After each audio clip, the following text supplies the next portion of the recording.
Hey, hi, welcome to your Unit 4 set of videos. Make sure you know exactly what to do for this set, and have a great day.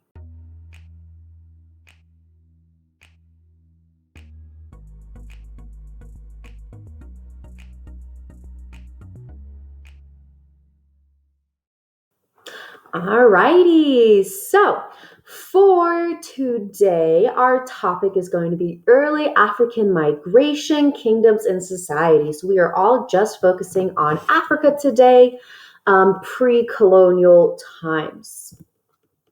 So our objectives. What was Africa like before the 1300s?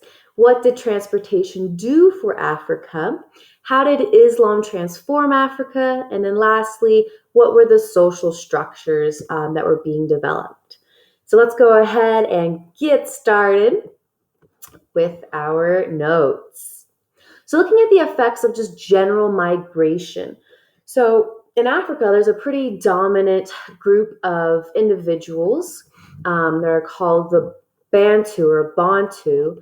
And there is this pretty massive migration of these early peoples kind of starting in, I guess, central, northernish Africa and kind of spreading down.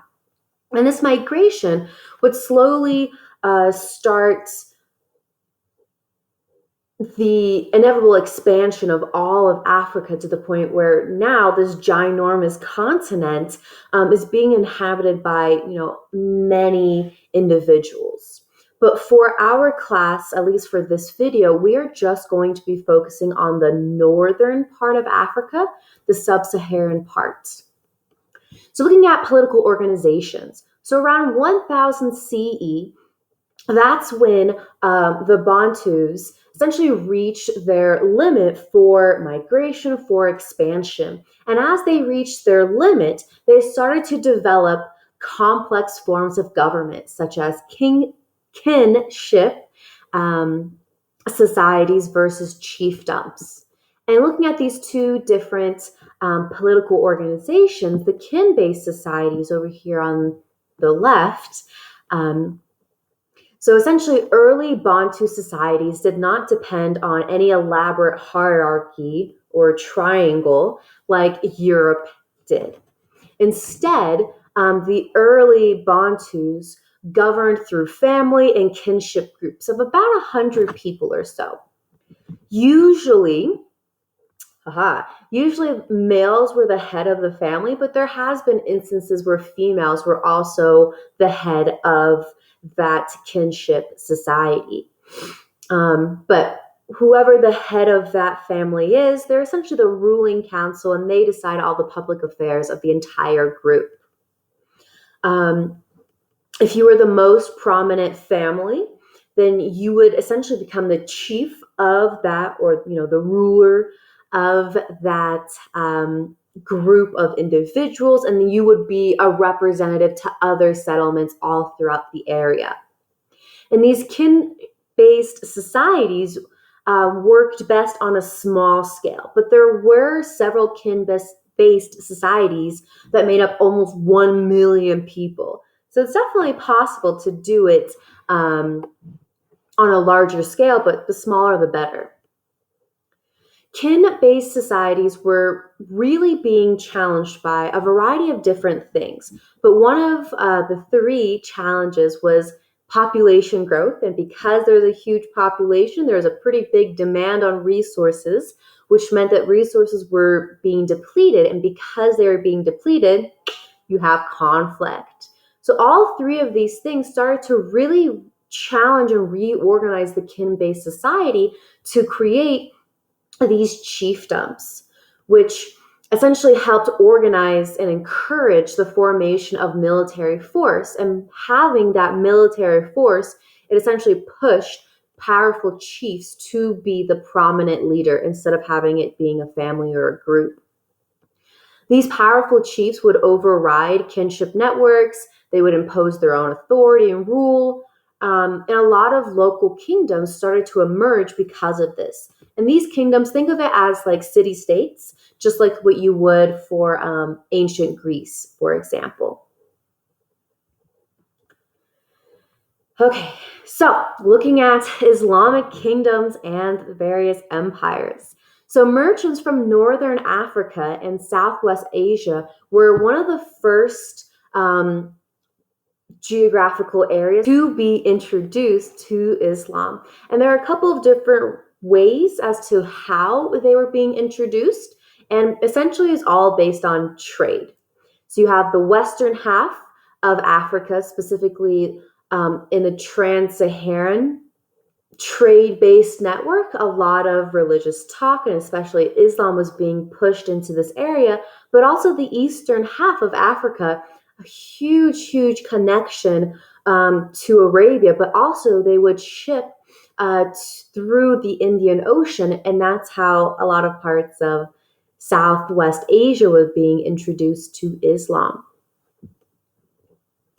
Islam profoundly influenced political, social, and economic developments of sub-Saharan Africa, and it also included cultural and religious developments too. So I said Trans-Saharan, but what does that actually mean? So if you look at this map right here, this is what I'm talking about when I say the Trans-Saharan, either desert, network, trade, it all means the exact same thing. And so this portion of Africa, as we kind of saw, I believe in Unit 1, it used to be a pretty lush, dense greenery. But then as, the decades, centuries went by, it started to become a desert. And even though it is a desert, there were many nomadic individuals who would live in this area called the Saharan Desert. Merchants would occasionally organize commercial expeditions across these deserts, meet these nomadic individuals, and they would soon establish the Trans-Saharan trade routes, which is all of these dark black lines that you see here. And the number one way to actually be able to work your way around this desert is, yes, not only knowing where to go, but also with transportation, specifically with camels.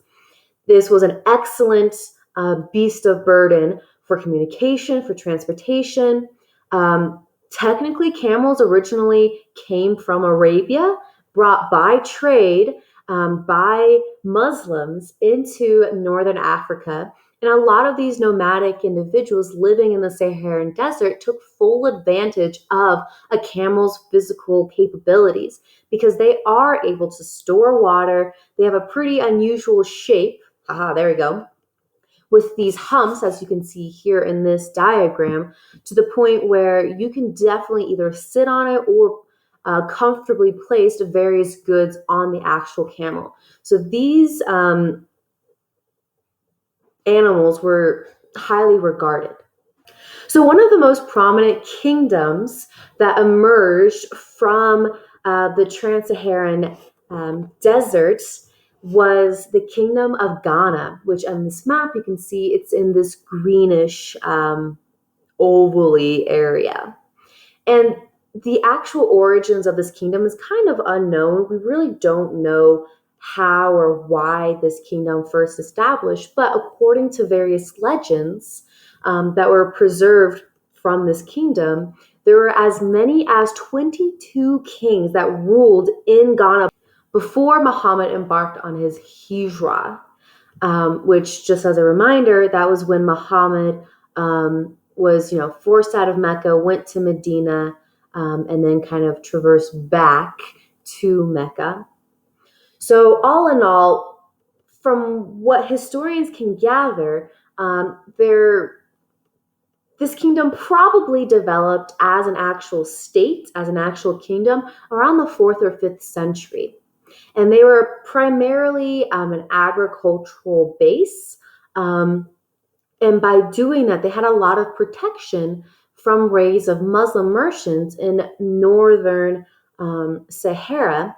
And when I say raids, I mean a lot of these Muslim merchants would come in to these agriculturists, kind of steal their products, steal their animals. And so a lot of these agriculturists would come into Ghana as, a protection.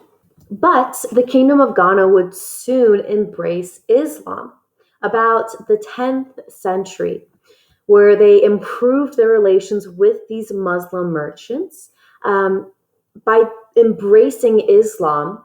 It brought a lot of recognition and support from other Muslim states, not only in Africa, but also other parts of the world. Um, Wonderfully enough, the Kingdom of Ghana was pretty tolerant of religion, so they made no attempt to force anyone to convert to Islam. They continued their traditional religious customs, but also they started to incorporate, for those who wanted to practice, Islamic customs as well. But Ghana would essentially fall to another powerful force called Mali, pictured right here in this map, that essentially kind of ate and gobbled that kingdom up to create a new one. And with the kingdom of Mali, there are two pretty prominent, famous stories that you might know, but you probably never knew where to kind of pinpoint that. And that's the story of Sundiata and Mansa Musa. So we're going to focus on Sundiata, or the Lion King. And this very interesting story shows the story of the Lion King. And here's just like a little mini excerpt of the actual story, where this story shows how this king essentially was exiled from his home, came back, would only come back after, someone died. He had to marry like a very ugly woman, that kind of stuff. But what's really, really cool is that this is one of the few stories that we still have from not only this time period, but has no effect from European involvement. And this story really shows the complexities that Mali was going through in the 13th century, so the 1200s, where it was incredibly pivotal in historical traditions. Many states were struggling to fill this power vacuum that was left by Ghana. And the story of the Lion King really records a time of both political and religious change. And the other story we're going to look at is Mansa Musa, who was the grandnephew of the Lion King. He ruled Mali during its golden age, where he was a pretty devout Muslim, where he even went on a pilgrimage to Mecca. So looking at this Google Maps right here, he started all the way where this pinpoint is and then went all the way over here. So he was very, very devoted to his Islamic worships. And during his travels, he would really show off his wealth by either kind of like throwing out gold, or he even like had this massive posse of people, camels, gold, salt, sugar, you name it. He essentially just brought it with him. And after this pilgrimage, he really started to take Islam a lot more seriously, where he would be credited with building mosques, religious schools, and trying to kindly push Islam onto the people without actually forcing anyone to become, once again, Islamic. So looking at the eastern half of Africa and how Islam was impacted there, how that area was impacted by Islam, it was incredibly similar to the West. So Islam was brought in by trade, is continued to be observed in the area, helped to create a close cooperation with Muslim merchants and political leaders. It didn't spread too quickly, but it really helped enable Islam to establish a presence in East Asia because of these trade routes that were coming from Eastern Africa. A lot of rulers in this area essentially gave them legitimacy of their rule. In other words, they gained a lot of recognition from other Islamic states for being an Islamic kingdom. And this is one of the main religions in East Africa, even to this day. So looking at social classes. Africa is a very diverse land. So it's very, very hard to generalize all cultures. But just to kind of give you just a vague idea of how the area looked like, specifically with Mali. So most of these complex societies had pretty clear defined classes in the kingdoms and empires where they had ruling elites, military nobles, administrative officials, all the way down. And if you're looking at small states or the kin-based societies, they valued more aristocratic and religious authorities above all else. So if you're looking at a kingdom, more so like our triangle, anything else was more just like, are you aristocrat? Okay. Are you a religious authority? Okay. And with these social classes, I want to focus on three different categories: sex and gender relations, women's roles, and slavery and the slave trade. So starting from the left-hand side, sex and gender relations. So depending on your sex or your gender, it really influenced roles that individuals played in their society. And it was mainly based on your sex. So if you were male, you most likely had some sort of specialized skill, like leather tanning, for example. Or if you were born a female, then you had a little bit more specific jobs, like, for example, pottery. But what's really interesting is that both sexes participated in the agricultural job by planting and harvesting crops. So that wasn't seen as like one sex over the other, that was a group effort. Looking at women's roles, there was generally a lot more opportunities for women in Africa than anywhere else that we've seen in class so far. They enjoyed high honor as being the source of life, so a lot of individuals really praised and looked up to women because they could give birth. On a few occasions, women were in high positions of power. Some women were merchants. There's even records of an all-female military unit. I mean, once again, women in Africa really had a huge advantage than anywhere else. And Islam didn't really change their status too much, but it might have changed kind of how they were acting in their communities. And looking at slavery and the slave trade, which was something that's going to be more prominent moving forward, especially to next unit and semester. So slavery has always been a part of African life, as well as any other society that we have looked at. Slaves were mainly captives of war, so prisoners of war, and they most likely worked as agricultural laborers, but there has been reports of slaves being construction laborers, miners, porters, and slaves in this time period were seen as a sign of personal wealth. So the more slaves you had, the more wealthy you were essentially seen. And slavery during this time wasn't really monitored either. Beginning around the 9th century, there was a huge boom and a huge expansion of specifically African slaves, where a lot of merchants, coming from Africa going throughout all the different societies in the world, like India, Persia, Southwest Asia, the Mediterranean area. African slaves were incredibly on demand. And because they became the dominant source, there was a huge, once again, demand for these slaves. So a lot of slaves used to come from Eastern Europe, specifically with Slavs, is actually kind of where the etymology of the word slave comes from, is from Slavs, because they were kind of seen as like the first dominant slaves in the early histories. But because of this high demand of slaves, there's a lot more warfare in Africa going on. And as I just said, you get a lot of slaves from being a prisoner of war. But we're going to see how this shifts and changes as the Europeans are coming in, specifically the Portuguese. And that is where we are going to end it for today. So, what do we learn? Not too much is known about Africa before colonialism, but from what we understand, Africa was heavily based on kinship practices and various empires. Transportation paved the way for many new ideas into Africa, such as Islam, as well as new ways to govern.